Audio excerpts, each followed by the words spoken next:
इधर देखो, भौतिक परिवर्तन यानी फिजिकल चेंज। फिजिकल चेंज, भौतिक परिवर्तन, पदार्थ में ऐसे परिवर्तन को जिनमें पदार्थ का रासायनिक संगठन एवं आणविक संरचना में कोई परिवर्तन नहीं होता है, भौतिक परिवर्तन कहलाता है। मतलब देखना, जैसे पेज को जला दो, जल गया, खाक हो गया ना। अब दोबारा उसी अवस्था में लाएंगे पेज को, जले पेज को, जो खाक है उसे ला सकते हैं दोबारा? नहीं ला सकते हैं ना। तो वो परिवर्तन है ना रासायनिक परिवर्तन, ठीक है। और जिसको पुनः उसी अवस्था में ला सके वो होता है भौतिक। भौतिक परिवर्तन ऐसा होता है जो पुनः उसी अवस्था में ला सके, यानी लोहे की छड़ को बल लगाकर मोड़ना। अगर लोहे की छड़ को बल लगाकर मोड़ देंगे, ठीक टेढ़ी हो जाएगी ना, और फिर बल लगा के सीधी भी कर लेंगे। ये कौन सा परिवर्तन है? गीली मिट्टी को आकार देना। जैसे गीली मिट्टी है, कैसा भी बना दो, बन जाएगी, फिर मिटा दो, मिट जाएगी, जो खत्म हो जाएगा ना। ठीक है। पानी से बर्फ बनाना, पानी से बर्फ का बनना, तो पानी से बर्फ बन जाता है ना, फिर वही बर्फ पिघला दो, पानी से पिघल जाएगी ना बर्फ।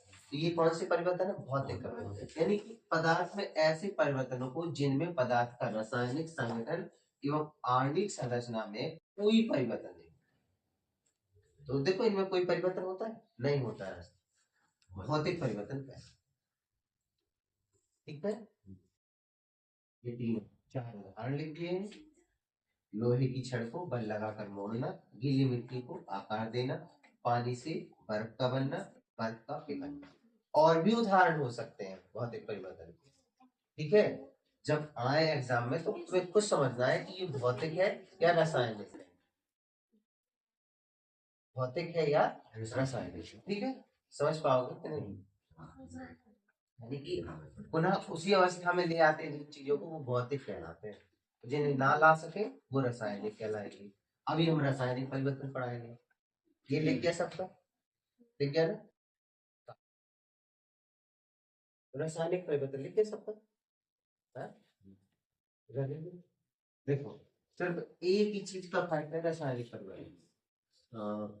पदार्थ में ऐसे परिवर्तनों को जिनमें पदार्थ का रासायनिक संगठन एवं आणविक संरचना में परिवर्तन होता है, रासायनिक परिवर्तन कहलाता है। उसमें क्या लिखा था? कोई परिवर्तन नहीं होता था ना, इसमें परिवर्तन, यानी कि रासायनिक संगठन में और आणविक संरचना में परिवर्तन होता है। ठीक है, इसमें क्या होता है? परिवर्तन, और उसमें परिवर्तन नहीं होता। अब देखना, जैसे दूध से दही बनना, अब जब दूध से दही बन जाएगा तो फिर दही से दूध बना पाओगे? नहीं बनेगा ना। तो ये कौन सा परिवर्तन है? रासायनिक परिवर्तन। पदार्थों का जलना, अब पदार्थ कोई जल जाए, मान लो यार, जैसे कपड़े को जला दो या फिर कचरा जला दो, फिर दोबारा से उसको कचरा बना सकते हैं ना, वो तो खाक हो जाएगा ना। तो ये क्या है? रासायनिक परिवर्तन। जंग लगना, जंग लग जाएगी लोहे में, वो तो खराब हो गया ना, तो इसका जो जंग लगा लोहा है ना, लोहा थोड़ी बन जाएगा। इसका दूध का खट्टा होना, यानी कि दूध से दही बनता है, तो दूध पहले खट्टा होता है फिर दही बनता है। ठीक है, तो ये सब चीजें क्या है? रासायनिक परिवर्तन। रासायनिक परिवर्तन में क्या होता है? बिल्कुल बदल जाती है।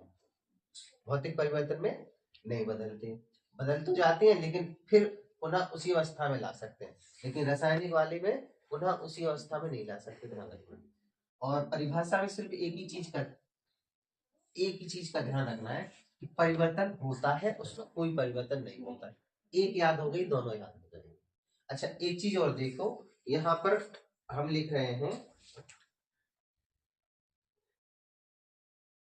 इनमें से बताओ मोम बत्ती का पिघलना, और एक लिख रहे हैं मोम बत्ती का जलना। अब इनमें से बताओ कौन सा कौन परिवर्तन है?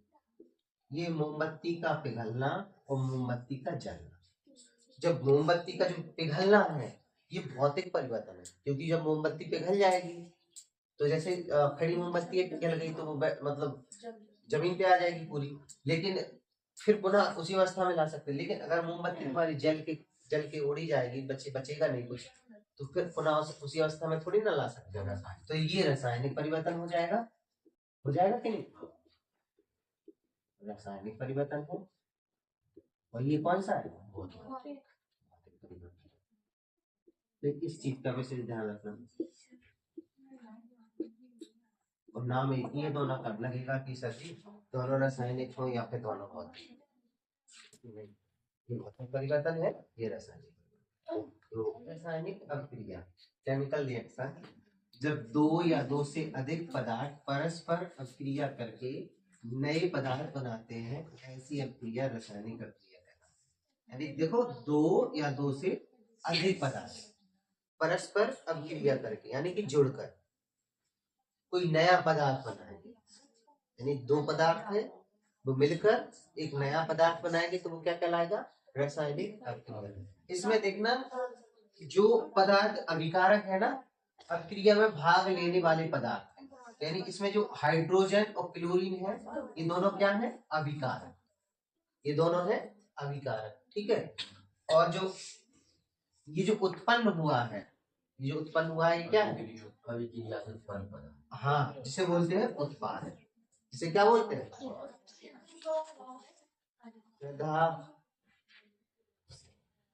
इसे क्या बोलते हैं? उत्पाद। अभिक्रिया से उत्पन्न पदार्थ को बोलते हैं उत्पाद। तुम लोगों की आवाज रिकॉर्ड हो रही बताया था।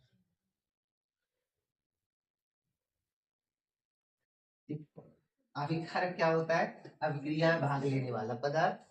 अभिकारक होता है अभिक्रिया में भाग लेने वाला पदार्थ, और उत्पाद होता है अभिक्रिया से उत्पन्न पदार्थ। अभिक्रिया से उत्पन्न पदार्थ उत्पाद होता है। अब देखो, ये जो ये दो पदार्थ है, मिलकर एक नया पदार्थ बन गया, तो ये क्या है? रासायनिक अभिक्रिया। यही होती है रासायनिक अभिक्रिया, ठीक है। ऐसे उदाहरण मिलेंगे हर रासायनिक अभिक्रिया में।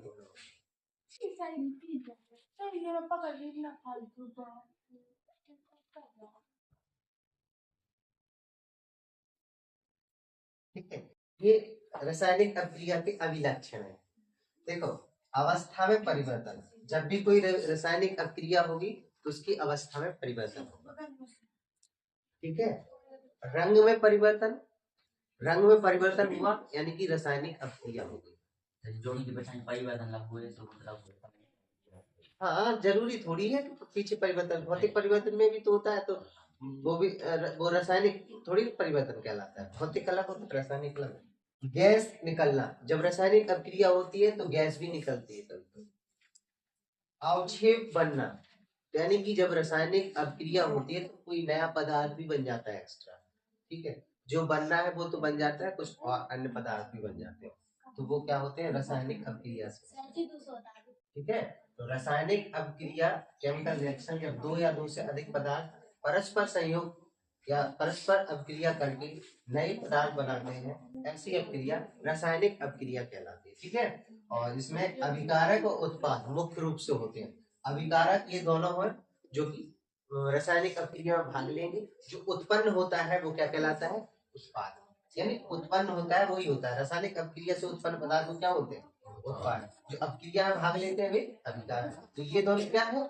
अभिकारक। और ये क्या है? उत्पाद। ये दोनों अभिकारक है और ये